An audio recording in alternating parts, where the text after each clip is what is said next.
కత్తి మహేష్ను హైదరాబాద్ నుంచి బహిష్కరణ చేసిన తెలంగాణ డీజీపీ. కత్తి మహేష్ అనుమతి లేకుండా హైదరాబాద్ నగరంలోకి వస్తే అరెస్ట్ చేస్తామని, క్రిమినల్ కేసు పెట్టి 3 ఏళ్ల పాటు జైలు శిక్ష విధిస్తామని తెలంగాణ డీజీపీ మహేందర్ రెడ్డి హెచ్చరించారు.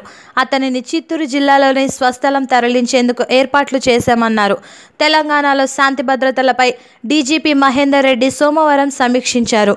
ఈ సందర్భంగా మీడియాతో మాట్లాడుతూ తెలంగాణలో శాంతి భద్రతలు బాగున్నాయని తెలిపారు. కానీ కత్తి మహేష్ వంటి వారు సమాజంలో అశాంతి సృష్టించేందుకు ప్రయత్నాలు చేస్తున్నారని చెప్పారు. మెజారిటీ ప్రజల మనోభావాలు దెబ్బతీసే ప్రయత్నాలు ఏమాత్రం సరికాదన్నారు. కత్తి మహేష్పై ప్రస్తుతానికి నగర బహిష్కరణ చేశామని, అవసరమైతే తెలంగాణలోని జిల్లాల్లో కూడా బహిష్కరణ కూడా చేస్తామన్నారు.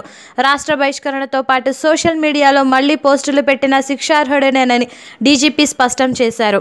కత్తి మహేష్ మళ్లీ సోషల్ మీడియాలో, ఇతర ఛానల్స్లో ఇలాంటి వ్యాఖ్యలు చేస్తే ఆయనపై చర్యలు తీసుకుంటామని డీజీపీ స్పష్టం చేశారు. కించపరిచేలా చర్యలు పెట్టిన సదరు టీవీ ఛానళ్లకు నోటీసులు ఇచ్చామని డీజీపీ తెలిపారు. ఓ టీవీ ఛానల్ కత్తి మహేష్ వ్యాఖ్యలను చర్చకు పెట్టిందని, తద్వారా మనోభావాలను దెబ్బతీసిందని కూడా అన్నారు. ఆయా యాజమాన్యాలకు 2 ఏళ్ల వరకు జైలు శిక్ష పడేలా కేబుల్ టీవీ చట్టాలను ప్రయోగిస్తామని తెలిపారు. 6 నెలల పాటు కత్తి మహేష్ని హైదరాబాద్ నగరం నుంచి బహిష్కరణ చేశామని, ఓ టీవీ ఛానల్ పదే ఇందుకు సంబంధించిన చర్చలు పెడుతూ రెచ్చగొట్టే ప్రయత్నాలు చేస్తోందన్నారు. టీవీ ఛానల్ను వేదికగా చేసుకొని కత్తి మహేష్ మళ్లీ భావ వ్యక్తీకరణ పేరుతో రెచ్చగొట్టేలా మాట్లాడుతున్నారని కూడా అన్నారు.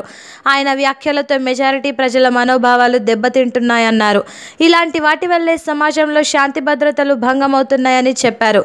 ఇతరుల మనోభావాలు దెబ్బకు తినకుండా మాట్లాడాలని సూచించారు.